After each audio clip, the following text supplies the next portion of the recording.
প্রোগ্রামটা করি তোমরা জানো, আমরা মেডিকেল কলেজ প্লাস কিছুটা একাডেমিক, কিছুটা আইটিআই, ইহেন, টেলিমেডিসিন, বিভিন্ন রকমের আমাদের অ্যাক্টিভিটিস থাকে এবং তার সাথে সাথে আজকে আমাদের কোর্স রয়েছে।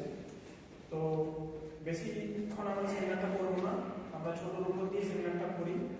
তো আমি রঞ্জিত স্যারকে প্রথমে কিছু বলার জন্য বলবো, তারপর আমি খানিকটা বলবো, দিয়ে তারপরে আমরা আজকের যে আমাদের মূল ক্রিয়া প্রতিযোগিতা যেটা আজকে শুরু হচ্ছে আমরা সেইখানে প্রত্যেকে চলে যাব।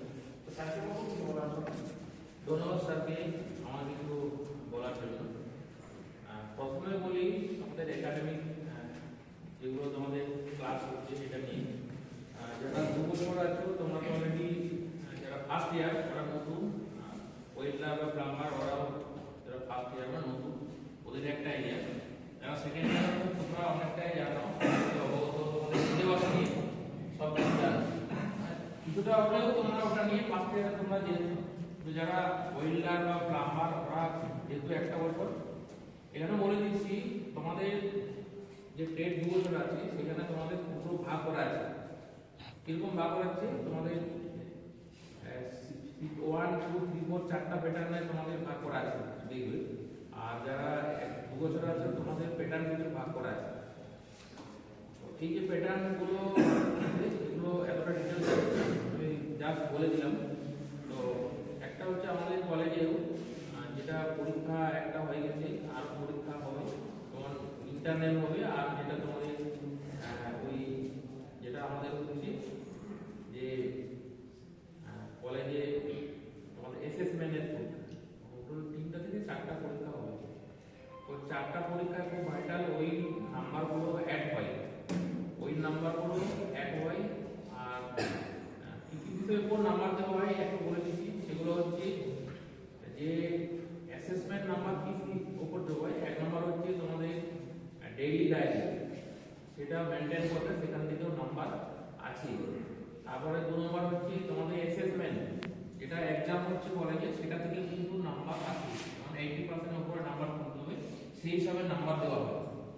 আর হচ্ছে তোমাদের অ্যাক্টিভিটি, মানে অ্যাক্টিভিটি যেটা হচ্ছে পারফরম্যান্স, যেটা করছো ওয়ার্কশপে যেটা পারফরম্যান্স, সেখান থেকে নাম্বার পাচ্ছি। সেটা আমরা যদি ভিজুয়ালি দেখছি কে কতটা করতে পারছে, এবং তোমাদের যে জবগুলো করছো, সেখান থেকেও নাম্বার আছে যে কে কতটা জব সাবমিট করতে পেরেছে এবং কতটা অ্যাকুরেট টলারেন্সের উপর ভিত্তি করে সেটা সাবমিট করতে পেরেছে। যারা মেকানিক্যাল ওদের প্রসেস শিট হয়, আর যারা ইলেকট্রিক্যাল বা অন্য আদার্স আছে ওদের এক্সপেরিমেন্ট শিট হয়। এই দুটো হয় একই জিনিসটা। তো এগুলোর উপর নাম্বার ডিভাইড করা হয়। আরেকটা হচ্ছে মেন, যেটা হচ্ছে তোমার বিহেভিয়ার। আমি যেটা ডেভেলপমেন্ট স্কিলে বলেছি যে বিহেভিয়ারটা ডিটেলস বলে দিয়েছি, তোমরা খুব জানো। বিহেভিয়ার কিন্তু ওখানে একটা অপশন আছে, ঠিক আছে? বিহেভিয়ারটা কিন্তু খুব, বিহেভিয়ারটা এমনি তো দেখা যায় না। স্যার আছে, সে তো 1 বছর হোক 2 বছর হোক সে তো দেখছি কোনো না কোনো স্টুডেন্টকে তার বিহেভিয়ার দেখুন, তো সেখান থেকেও একটা নাম্বার আসে। সেটাও কিন্তু মেন ফ্যাক্টর নাম্বার পাওয়ার জন্য, ঠিক আছে? তো এই জিনিসগুলো তোমরা মাথায় রাখবে। এবার এগুলো যদি মাথায় না রাখতে লাস্ট টাইমে অনেকে বলে আমার নাম্বার কমে গেল, কিন্তু এগুলোর উপর ভিত্তি করে নাম্বারগুলো দেওয়া হয়। তাহলে এই জিনিসগুলো তোমরা মাথায় রাখবে, ঠিক আছে? আর একটা জিনিস হচ্ছে কলেজে এই যে কিছু ফাংশন, এগুলো তোমাদের একাডেমিকের উপরেই আছে। গেমস যেটা স্পোর্টস আমাদের হবে, বা কিছু ওরিয়েন্টেড প্রোগ্রাম আছে, বা এগুলো কিন্তু রিলেটেড সব, এগুলো একাডেমিক সাথে তোমাদের রিলেটেড, এগুলো নর্মস আছে, এগুলো করতে হবে এবং আছে। আর পড়াশোনা এর মধ্যে দিয়েও হয়, আর যেটা সিলেবাস এর মধ্যে দিয়েও তোমাদের কমপ্লিট হয়ে যায়। কোনো জিনিস 100% তো হয় না, কিন্তু হয়, সব কমপ্লিট হয়ে যায়, সিলেবাস কোনটা বাদ থাকে না, ঠিক আছে? আর আমাদের ক্লাস মনে হয় কোনো অসুবিধা হওয়ার কথা নয়, ওই 2-1 দিন অসুবিধা হলে সেটা ম্যানেজ করা যায়। আর এখন এই খেলাধুলা হবে, মনে হয় এরপরে আরো একটা আমাদের এক্সাম হওয়ার সম্ভাবনা আছে, সেইটা মাথায় রেখে তোমরা একটা প্রিপারেশন নেবে। খেলাধুলা কিছুদিন তোমরা এঙ্গেজ থাকবে, ঠিক আছে? যদি কিছুদিন হয়তো পড়াশোনা না হতে পারে, তারপরে কিন্তু পড়াশোনায় ধ্যান দেবে, কারণ এইভাবেই কিন্তু কন্টিনিউ চলতে থাকে, প্রতি বছরে এইভাবেই চলতে থাকে। ঠিক আছে, এরপর এর সাথে কিছু রিলেটেড করি যেগুলো তোমরা দেখবে। এখন যদি মনে করো না এগুলো রিলেটেড নয়, এগুলো কিন্তু রিলেটেড। এর সাথে কিছু তোমাদের লাইক কমেন্ট শেয়ার আছে। লাইক কমেন্ট শেয়ারের আমি এক্সাম্পল হিসেবে বলি, তোমাদের যে এমপ্লয়েবিলিটি স্কিল আছে সেখানে কিন্তু ডিটেলস আইটি ইনফরমেশন টেকনোলজি একটা টপিক আছে, সেখানে কিন্তু ডিটেলস দেওয়া আছে, কিভাবে মেল করতে হয়, কিভাবে মেসেজ পাঠাতে হয়, সব কিছু ডিটেলসে আছে সেখানে। তো যেগুলো লাইক কমেন্ট শেয়ার হোক সেটা তো কিন্তু সিলেবাস, আমার মনে হয় সেটা কিন্তু পুরোটা সিলেবাসের মধ্যে আছে। এই যে তোমরা লাইক কমেন্ট শেয়ার করছো এটা কিন্তু সিলেবাসের বাইরেও করা হবে না, কারণ এগুলো তোমাদের মধ্যে আছে সিলেবাসে। তোমরা দেখবে ইনফরমেশন টেকনোলজি সোশিয়াল যেগুলো আছে তো সেগুলো মধ্যে আসে। ঠিক আছে, এরপরে আসছে আমাদের মেডিকেল। এটা তো আছে যেহেতু সংস্থা আন্ডারে আছে, তো এই মেডিকেল দিকটাও দেখতে হবে, কারণ শিক্ষা শুধু নয়, স্বাস্থ্য দিকটাও একটা চিন্তা ভাবনার বিষয় আছে। শুধু স্বাস্থ্য আর শিক্ষা এই দুটো কি একে অপরের সাথে অঙ্গাঙ্গি জড়িত। তো আমাদের এই যে সংস্থা আছে এটার সাথে জড়িত আছে কি বোলপুর শান্তিনিকেতন মেডিকেল কলেজ। আর এই বোলপুর শান্তিনিকেতন মেডিকেল কলেজ জড়িত থাকার ফলে আমরা কিন্তু অনেক কিছু সুযোগ সুবিধা পেয়ে থাকি। সেটা হচ্ছে অতি কম খরচে চিকিৎসা ব্যবস্থা। এখান থেকে প্রতিবারের মতন গাড়ি ছাড় নেওয়া হয়, যেটা তোমরা সবাই জানো যে কত টাকার মধ্যে এখানে ট্রিটমেন্ট করানো হচ্ছে। অন্যান্য জায়গায় গেলে যদি তোমরা মেডিকেল করতে যাও সেক্ষেত্রে কিন্তু অনেক খরচ। অনেকেই যারা অ্যাডমিশন যখন হয়েছিল এখানে, তো হসপিটালে তোমরা অনেকেই করেছো মেডিকেল ফিটনেস সার্টিফিকেট, বা জিএনএম এর জন্য যে ফিটনেস সার্টিফিকেট করা হয় অ্যাডমিশনের সময়, জানো রঘুনাথপুর হোক বা এই সাইডে যেগুলো হসপিটাল আছে, মানে যেগুলো বিএমএস যে ব্লক লেভেল থেকে যেগুলো সাব ডিভিশন লেভেল হসপিটাল আছে, সেগুলোতে করতে গেলে কমসে কম একটা উইক ঘুরতে হয়। একটা উইক একটা লেভেলের একটা লেভেল করে হয়। কিন্তু আমাদের বোলপুর শান্তিনিকেতন এখানে কিন্তু কেউ যদি ট্রিটমেন্ট করতে যাও, এরকম কিছু টেস্টের জন্য যাও, সেখানে কিন্তু একদিনের মধ্যে হয়ে যায় সব কিছুতে। আর অনেকেই গেছে, সেটা রিপোর্ট আমাদের কাছে আছে, কিন্তু খুব ভালোভাবে সেখানে এই জিনিসগুলো হচ্ছে এবং ভবিষ্যতেও হবে। আর এর সাথে বলি, এই পেশেন্ট যেটা আমাদের প্রতিবারে বলা হয় যে পেশেন্ট একটা ব্যাপার হচ্ছে, এই যে বোলপুর শান্তিনিকেতন মেডিকেল কলেজ এখানে যে মলয়পীঠ আছেন চেয়ারম্যান, সে প্রতিবার চেষ্টা করেন কি যাতে সুস্থ গরিব সুস্থ, মানে যাদের টাকা আছে তারা তো বিদেশেও ট্রিটমেন্ট করাতে পারে, কিন্তু যারা গরিব সুস্থ আছে যাদের কাছে সেরকম টাকা নেই, বা সাউথে বা কোথাও অন্য কোথাও যাওয়ার মতো যাদের একদম টাকা নেই, সেরকম পেশেন্ট যদি তোমাদের কাছে আছে তাহলে তোমরা নিশ্চয়ই ওদেরকে জানাবে যে আমাদের বোলপুর শান্তিনিকেতন মেডিকেল কলেজ সব রকম ব্যবস্থা আছে। এরপর আপনি নার্সিং অ্যাডমিশন মনে হয় এখন চলছে। যদি তোমাদেরকে বন্ধু থেকে থাকে তাহলে সেটা তো তোমরা সেটাকে জানাবে, এবং মানে এখন অনেক ডিসকাউন্টের মধ্যে হয়ে যাবে। আর সেখানে কিছু ফ্যাসিলিটি আছে। ফ্যাসিলিটি মানে একটা হচ্ছে গভর্নমেন্ট যদি আমরা নার্সিং করতে চাও সেখানে ছুটি ফেরা তো পাবে না, সেটা জানোই, পিওর গভর্নমেন্ট এটা। কিন্তু আমাদের এখানে হয়তো সুবিধা এগুলো পেতে পারো অনেক কিছু। আর ডিসকাউন্ট, যেটা অনেকটা ডিসকাউন্ট এখন হয়েছে, তোমরা দেখো যদি কেউ অ্যাডমিশন হয়। আর তার সাথে বলি, এই যে যখন তোমরা অ্যাডমিশন করাবো সেখানে একটা অ্যাপ যেটা হচ্ছে সিটিএ, কল টু অ্যাকশন। এই কল টু অ্যাকশনের মধ্যে সিটিএ দ্বারা অ্যাডমিশন হবে। কিরকম অ্যাডমিশন হবে, মনে করো কেউ তোমরা যদি অ্যাডমিশন করাতে চাও তাহলে তোমরা হবে মোবিলাইজার মানে তোমরা সেখানে কিছু অনারিয়াম পাবে। যে অ্যাডমিশন হবে তার কিছু ডিটেলস সেখানে ফিল আপ করতে হবে, এবং ফিল আপ করলে সেই ডেটাটা সেভ হয়ে যাবে তোমার নামে। এবার যখন সে এডমিশন হয়ে যাবে তখন কিছু অনারারি হিসাবে তোমাকে দেওয়া হবে, ঠিক আছে? এই জিনিসগুলো আছে, কারণ তুমি কষ্ট করে কোনো একজনকে এডমিশন করাবে, তুমি প্রো মানে তুমি তাকে ব্যবস্থা করে দিতে, তার মধ্যে তোমাকে কিছুটা অনারিয়াম দেওয়া হবে। সেটা তোমাদের যারা আমাদের এখানে পড়াশোনা করছো, তোমাদের যারা খরচ বা যারা মেসে থাকছো মেসের খরচ হোক, বা যারা ফিস করছো তাদের জন্য কিন্তু এটা একটা ভালো দিক। কারণ এটা তো আলাদা করে সময় তো আর নেওয়া হচ্ছে না। মনে করো কলেজে পড়ার সময় কেউ তোমাকে কন্ট্যাক্ট করলো, তো সেটা একটা ভালো পজিটিভ দিক।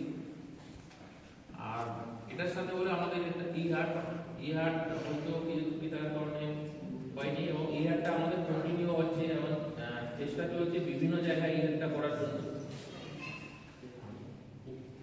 এরপরে আমাদের নেক্সট উইল জানা স্যার আছেন, বাকি উনি ডিটেলসে আলোচনা করে দেবেন। ধন্যবাদ জানাই রঞ্জিত স্যারকে, আমাদেরকে অবগত করলেন বিষয়টা নিয়ে। প্রথমে চুপচাপ থাকবে, ঠিক আছে? ফোনগুলো একটু সাইলেন্ট করবে, কারণ আমাদের এই ওরিয়েন্টেশন প্রোগ্রামটাকে লাইভ হয় প্লাস ভিডিও রেকর্ডেড হচ্ছে, যার ফলে এটা আমরা ইউটিউবে শুধু আপলোড করে থাকি। তো তার জন্য নয়েজ লেস অবস্থায় থাকো, কথা বলবে না নিজেরা, এবং ফোনগুলো সাইলেন্ট রাখবে। তো যেটা তোমাদেরকে বলবো সেটা হচ্ছে, তোমরা টেকনিক্যাল নিয়ে ভর্তি হয়েছো, ফার্স্ট ইয়ার হয়েছে, যারা নতুন স্টুডেন্ট, তো তোমাদের থেকে 3-4 মাসের ক্লাস হয়ে গেল। হয়তো যাদের 1 বছরের টেক তারা 1 বছর বাদে পাস আউট হয়ে যাবে। কিন্তু বিষয়টা এটা, যেটা রঞ্জিত স্যার বললেন যে বিহেভিয়ার ম্যানার্স, এগুলো কিন্তু খুব একটা গুরুত্বপূর্ণ জিনিস, যেটা আমি ফার্স্টেই বসে ফলো আপ করলাম, যে তোমাদের মধ্যে গুনগুন করে যে কথাবার্তা বা কোন সাইলেন্ট না রাখা, সেটা শুধু সেমিনার বলে না, ক্লাসের মধ্যেও আমাদের এই সমস্ত জিনিসগুলো মেনটেন করতে হবে। শুধু ক্লাস কেন, ধরো তোমরা এরপরে আজকে টেকনিক্যাল নিয়ে পড়ছো, আজকে স্টুডেন্ট লাইফ আছে, সব থেকে ভালো জীবন সেটা হচ্ছে ছাত্র জীবন। এর থেকে ভালো জীবন আর কিছু হতে পারে। যখন প্রফেশনাল লাইফে ঢুকবে তখন বুঝতে পারবে যে আমরা যখন ছাত্র ছিলাম তখন আমাদের কতটা সুখের মধ্য দিয়ে ছিল, কোনো টেনশন থাকবে না, কোনো ঝুট ঝামেলা নেই। তো একটা খেলাধুলা পড়াশোনা এটার মধ্যে আমাদের একটা জীবন অতিবাহিত হয়। তো খুবই একটা ভালো জীবন, কিন্তু এই জীবনটাকে ঠিকঠাকভাবে ইউটিলাইজ করতে হবে। এমনটা নয় যে আমরা ছাত্র বলে আমাদের মাথার উপর কোনো লোড নেই, আমাকে ফ্যামিলি দেখতে হচ্ছে না, আমার বাবা মার ভরণ পোষণের দায়িত্ব নিতে হচ্ছে না, তো আমরা জীবনটাকে হেলায় হারিয়ে দেবো, যা খুশি তাই করে যাবো, এরকম ভাবে কিন্তু জীবন চলতে পারে না। যত ধীরে ধীরে বড় হচ্ছে, প্রত্যেকের একটা দায়িত্ব থাকে, ছেলে থেকে মেয়ে থেকে শুরু করে প্রত্যেকেরই, যারা মেয়ে তারা হয়তো সরাসরি ফ্যামিলির দায়িত্বটা নেয় না ঠিক কথাই, কিন্তু তারাও অতপ্রতভাবে জড়িত, তারাও দায়িত্ব কর্তব্য, ছেলে মেয়ে কেউ কিন্তু পিছিয়ে নেই। তো প্রত্যেকেই আজকে বর্তমান যুগে আমরা আমাদের ইন্ডিয়াতে দেখতে গেলে ওভারঅল শিক্ষিতর হার অনেকটাই বেশি। তাহলে শিক্ষিত হচ্ছে মানে তার মধ্যে বিহেভিয়ার ম্যানার এইগুলো কিন্তু বই পড়ে শেখা যায় না, এগুলো আশেপাশের পরিবেশ সেইখান থেকে আমাদেরকে শিখতে হবে। যে যেমন একটা কথা রয়েছে যে স্টুডেন্ট বা যে একটা বাচ্চা ছেলে, তাকে সে যে জিনিসটা দেখবে সেটা খারাপ হলে খারাপ, ভালো হলে ভালো, তাহলে কি সে যেই পরিবেশে বড় হচ্ছে তার সেই সারাউন্ডিংটা ভালো হতে হবে। সারাউন্ডিংটা যদি ভালো হয় তাহলে কি সেই ছেলেটার মধ্যে ম্যানার্সটা ঠিকঠাকভাবে হবে। এবং এই জিনিসটা প্রত্যেকটা যে লাইফের যে বিভিন্ন স্ট্রাগল, প্রত্যেকটা স্ট্রাগলে কিন্তু সেটা আমাদের ইমপ্যাক্ট ফেলে, ঠিক আছে? এবারে ধরো তোমরা টেকনিক্যাল নিয়ে পড়াশোনা করছো, করতে কালকে আমাদের গতকাল এমএসএমই গ্রুপ থেকে স্যার এসেছিলেন, অনেক কিছু বললেন, তোমরা সেটা শুনলে। তো আমাদের পরবর্তী লক্ষ্য হচ্ছে জবের জায়গায় আসা, ইনকামের জায়গায় আসা, এতে করে কি নিজে স্বাবলম্বী হতে পারবো, তার সাথে সাথে আমাকে ফ্যামিলির একটা ব্যাকবোন হিসেবে আমাকে সেই ভূমিকাটা পালন করতে হবে। এটাই হচ্ছে আমাদের লক্ষ্য। তাহলে সেই জায়গাতে আমরা ইন্ডাস্ট্রিতে কাজ করতে যাব, তাহলে আমাদের যদি বিহেভিয়ারটা যদি ঠিকঠাক না থাকে, ম্যানার্সটা যদি ঠিকঠাক না থাকে, তাহলে কিন্তু আমাদেরকে কাজ থেকে বের করে দিতেও পারে। এমনটা নয় যে আমরা এই যে কিছুদিন সমাজসেবার অনেক স্টুডেন্ট সিলেক্ট হয়েছে বা তাদেরকে অফার লেটার দেওয়া হয়েছে, জয়েনিং লেটার দেওয়া হয়েছে, কিন্তু তাহলে এমনটা ভাবার কোনো কারণ নেই যে আমি এই জবটাতে সেটেল হয়ে গেলাম, ঠিক কথা, কিন্তু আমার কোনো যদি খারাপ বিহেভিয়ার থাকে, সেটা এইচআর সুপারভাইজার রয়েছে, ওনারা যদি দেখেন যে এই ছেলেটার রেসপেক্ট নেই, বিহেভিয়ার ঠিক নেই, তাহলে কিন্তু ফেল করে দিতে পারে। সেটা শুধু আমাদের প্রাইভেট সেক্টর নয়, আমাদের গভর্নমেন্ট সেক্টর থেকেও কিন্তু সেম জিনিসটা কিন্তু হয়ে থাকে। তাহলে আমরা টেকনিক্যাল নিয়ে পড়াশোনা করি। টেকনিক্যালে আমাদের মূলত আমরা তিনটে প্রসেস আমরা ইনকাম করতে পারি, ঠিক আছে। একটা হচ্ছে তোমার গভর্নমেন্ট জব, এটা হচ্ছে ফার্স্ট প্রায়োরিটি থাকে। তো গভর্নমেন্ট জব আমাদেরকে ক্র্যাক করতে গেলে আমাদের অনেকটা স্ট্রাগল করতে হয়, রীতিমতো ভালো রকম পড়াশোনা করতে, তবে কি একটা গভর্নমেন্ট জব ক্র্যাক করা সম্ভব। তাহলে এবারে সবার বুদ্ধি সমান নয়, তো সেই জায়গাতে যদি গভর্নমেন্ট জব না হয় তাহলে কি আমি বেকার হয়ে থাকবো, তাহলে পড়াশোনাটা কি বেকার হয়ে যাবে? এরকমটা কিন্তু নয় বিষয়। আমার গভর্নমেন্ট জব যদি না হয়ে থাকে তাহলে আমরা সেটা কলেজ থ্রু যে ক্যাম্পাসিং গুলো দিয়ে থাকি, বিভিন্ন রেপুটেড কোম্পানি, এলএনটি বলো, জেবিএম বলো, সবার দুর্গাপুরের লোকেশন খুব ভালো কোম্পানি, প্লাস তোমার আরো রেসমি মেটালিক আছে যেটা খড়গপুরে একদম কাছে। তো আমরা ওয়েস্ট বেঙ্গলের মধ্যে যাব, কিন্তু একটা প্রবলেম হয়ে থাকে ওয়েস্ট বেঙ্গলের মধ্যে, সেটা হচ্ছে আমাদের একটু স্যালারিটা একটু কম হয়, ঠিক আছে। আমাদের ফ্রেশার স্টুডেন্ট হিসেবে যখন কেউ স্টার্টিং মানে জয়েনিং করে তখন হয়তো 10, 12, 15 হার্ডলি এরকম স্যালারি, কিন্তু কি হয় আমাদের ধীরে ধীরে যখন এক্সপিরিয়েন্সটা গেইন হয় তখন আমাদের স্যালারি ইনক্রিমেন্টটা কিন্তু হতে থাকে, ঠিক আছে। এবারে কি ধরো এই সমস্ত প্রবলেমগুলো দেখে থাকি যে যখন স্যালারি আমাদের ইনক্রিমেন্ট করছে বা আমাদের এইচআর বলো, সুপারভাইজার বলো, তারা ইনক্রিমেন্ট করছে না, সেই সময়ে আমরা কোম্পানি চেঞ্জ করতে পারি। অবশ্যই আমাদের কিন্তু এক্সপিরিয়েন্স লেখাটা প্রয়োজন হয় সেই, কারণ আমাদের কি প্রুফ আছে আমি কোথায় কাজ করছি বা কি কাজ করছি। তো তাহলে সবথেকে বড় কথা আমরা আমাদের বিহেভিয়ার, ম্যানার্স, এগুলো আমি যখন ইএসএ ক্লাস নিই সেকেন্ডারি ছেলেগুলোকে শিখিয়েছি, বলেছি এইগুলো আমাদেরকে ঠিকঠাক করতে হবে, কারণ আমরা জবের জায়গা খুব স্ট্রাগলের জায়গা। তো সেইখানে কিন্তু এইগুলো আমাদেরকে মেন কথা ঠিক রাখতে হবে। এরপরে আমাদের পাশাপাশি রঞ্জিত স্যার বললেন যে আমাদের নার্সিং এর অ্যাডমিশন চলছে। আমাদের তো প্রচুর কলেজ রয়েছে, বিটেক কলেজ থেকে শুরু করে ডিপ্লোমা, আইটিআই রয়েছে, আইটিআই প্লাস 24টা আইটিআই রয়েছে টোটাল আমাদের, প্লাস জিএনএম আছে, জিএনএম, বিএসসি, ডিএড, সমস্ত কিছুই রয়েছে। তো শুধু নার্সিং বলে নয়, আমাদের বর্তমানে নার্সিং অ্যাডমিশন তো চলছেই, শুধু নার্সিং বলে নয়, যে কোনো সেক্টরে বা যে কোনো ফিল্ডে আমাদের এমবিবিএস এর সূত্রে ভর্তি হয়। এমবিবিএস ডাক্তারি লাইন অনেকটা হিউজ পরিমাণ খরচা রয়েছে, প্রায় ধরো 90 লাখ থেকে 1 লাখ টাকা, 1 কোটি এর মতো কোর্স ফিস রয়েছে, অনেকটাই বড় অ্যামাউন্ট। কিন্তু যদি কোনো এনকোয়ারি থাকে আমাদের একদম আইটিআই সর্বনিম্ন স্তর, একদম আইটিআই থেকে শুরু করে যত আপার লেভেল রয়েছে প্রত্যেকেই কিন্তু আমরা ভর্তি হতে পারি। তো তোমরা ধরো আইটিআই পড়াশোনা করছো, কেউ কেউ হয়তো জবের জায়গায় যাবে, কারো হয়তো ফ্যামিলি ফিনান্সিয়াল প্রবলেমটা ঠিকঠাক নেই, তাকে জবের জায়গায় যেতে হবে। তাহলে সেই জায়গা দিয়ে আমরা কেউ হায়ার স্টাডির দিকে যাবে, ঠিক আছে, আইটিআই বা ডিপ্লোমা, বিটেক, হায়ার স্টাডির দিকে যাবে। আস্তে আস্তে কথা বলবে না, যেটা ফার্স্টেই বললাম, তাহলে হায়ার স্টাডির দিকে যাবে। তাহলে আমরা পড়াশোনাটাকে কেউ কন্টিনিউ রাখবে। এবারে কি আমরা পড়াশোনা করলে আমরা জবে ইনভলভ হতে পারি, সেটা হয়তো আমাদের একদম প্রাইমারি লেভেলে ছিল, আমরা মাধ্যমিক, উচ্চ মাধ্যমিক এই সমস্ত পড়াশোনাগুলো করেছি, আমরা সেই সময় কিন্তু এগুলো হতে পারতাম না, এগুলো রেগুলার কোর্স। কিন্তু যদি আমরা এরপর হায়ার স্টাডিজ থেকে যাবো টেকনিক্যালটা, মূলত আমরা যদি জব করতে করতে কিন্তু পড়াশোনাটা চালানো যায়, তাহলে এতে করে কি হবে, আমরা জবের সাথে সাথে যদি পড়াশোনাটা চালাই তাহলে আমাদেরকে মানে বাবার থেকে কোনো রকম টাকা পয়সা কোর্স ফিসটা দিতে হচ্ছে, এটা হচ্ছে আমাদের বেনিফিট। তো সেটা সবাইকে আমি সেই বিষয়টা বলবো যে তোমরা পাস আউট হওয়ার পরে আইটিআই ফার্স্ট ইয়ার, মানে যাদের 1 বছরের টেট বলো বা 2 বছরের টেট বলো, যে যেটাই হোক না কেন, তোমরা পাস আউট হয়ে যাওয়ার পরে কিন্তু তোমরা অবশ্যই জবে ইনভলভ হবে তোমাদের ফ্যামিলি ব্যাকগ্রাউন্ড অনুযায়ী, এবং সেইখানে জবটা করতে করতে তোমরা কিন্তু পড়াশোনার সাথে যুক্ত হবে। এতে করে কি হবে, তোমাদের স্যালারি ইনক্রিমেন্টের সুবিধা হবে। গেল এটা পার্ট। নেক্সট পার্টটা আছে আমাদের medical college, Santiniketan medical college আর হসপিটাল। আমাদের দুটো মেডিকেল কলেজ রয়েছে, একটা হচ্ছে Tripura Santiniketan medical college and hospital, যেটা ত্রিপুরাতে অবস্থিত, আর Santiniketan medical college and hospital 1100 বেডের হসপিটাল এটা আমাদের। তো সেখানে আমরা তো প্রতিনিয়তই ধাপে ধাপে পেশেন্ট পাঠাই, তোমরা অনেকেই গেছো, দেখেছো সেই জায়গাটা। বিরাট বড় কলেজ, প্রচুর বড় এরিয়াতে অবস্থিত হয়েছে কলেজটা।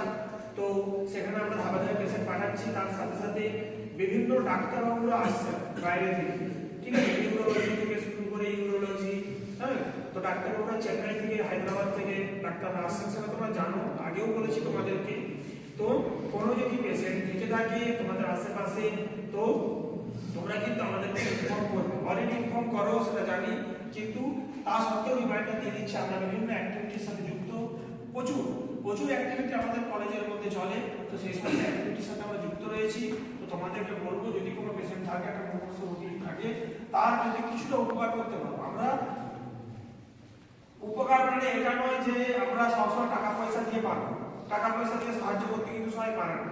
অনেকেই পারে, যারা পারে তো একদম খুব ভালো জিনিস, কিন্তু যারা পারে না তারা কিন্তু আর্থিকভাবে সাহায্য করতে না পারলেও নিজে ফিজিক্যালি ভাবেও কিন্তু সাহায্য করা যায়।